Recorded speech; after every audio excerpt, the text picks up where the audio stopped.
Respiratory pathway of human respiratory system. तो इसमें हम पूरा पहले पाथवे देखेंगे और साथ में ही उसके जो फंक्शंस हैं वो भी। तो सबसे पहले है external nostrils.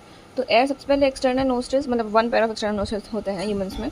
One pair of external nostril से होते हुए फिर नेजल चैम्बर में होती है, नेजल चैम्बर से पास होते हुए then it comes through internal nostrils, one pair of internal nostrils. उसके बाद आती है फारिंग्स में, मतलब फारिंग्स के थ्रू ट्रैकिया में उसे ओपन होना है तो फारिंग्स में आएगी।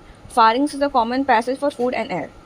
उसके बाद जाके फारिंग्स के बाद जाके हमें फूड का चैम्बर और एयर का चैम्बर अलग होता है। तो फारिंग्स के बाद थ्रू लारिंग्स ट्रेकिया में उसे ओपन होना है।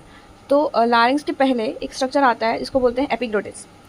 तो ग्लोटिस के ऊपर उस एपिग्लोटिस होता है। एपी मतलब ऊपर और ग्लोटिस तो मतलब ग्लोटिस के ऊपर एक जो स्ट्रक्चर है तो एपिग्लोटिस होता है एक कार्टिलेजिनस फ्लैप, मतलब कार्टिलेज का बना हुआ एक फ्लैप होता है जो entry of food like which prevents the entry of food into the larynx. क्योंकि लारिंग्स लाइक लारिंग्स में अभी सिर्फ एयर जानी है, फारिंग्स तो दोनों ही जा रहे थे, फूड एंड एयर।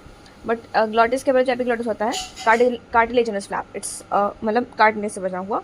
फिर वो एंट्री प्रिवेंट कर देगा लारिंग्स में और फिर लारिंग्स में सिर्फ एयर जाएगी। और इसके मतलब ग्लोटिस के बाद फिर लारिंग्स का स्ट्रक्चर है। लारिंग्स में लारिंग्स एक्चुअली होता है साउंड बॉक्स, ह्यूमंस का वॉइस बॉक्स होता है लारिंग्स।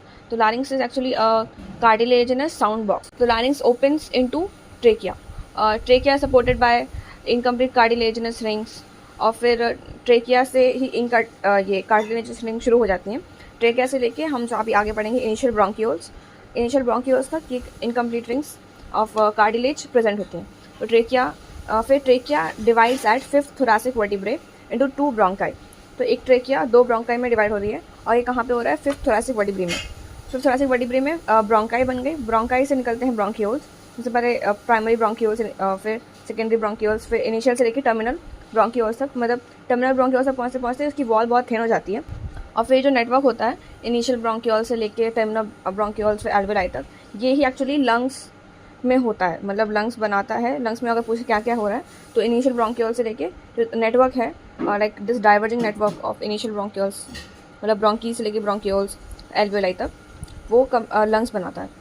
तो initial bronchioles then terminal bronchioles, उसके बाद आती है alveoli. Alveoli is a very thin walled irregular walled very thin walled and irregular walled of vascularized sac-like structure for gas exchange। तो alveoli में ही most of जितने भी हमारा गैस एक्सचेंज होना है वो एल्वेलाई में होता है। मतलब वहाँ से अब एक कैपिलरी आएगी जिसके थ्रू हमें एयर एक्सचेंज कर सकते हैं।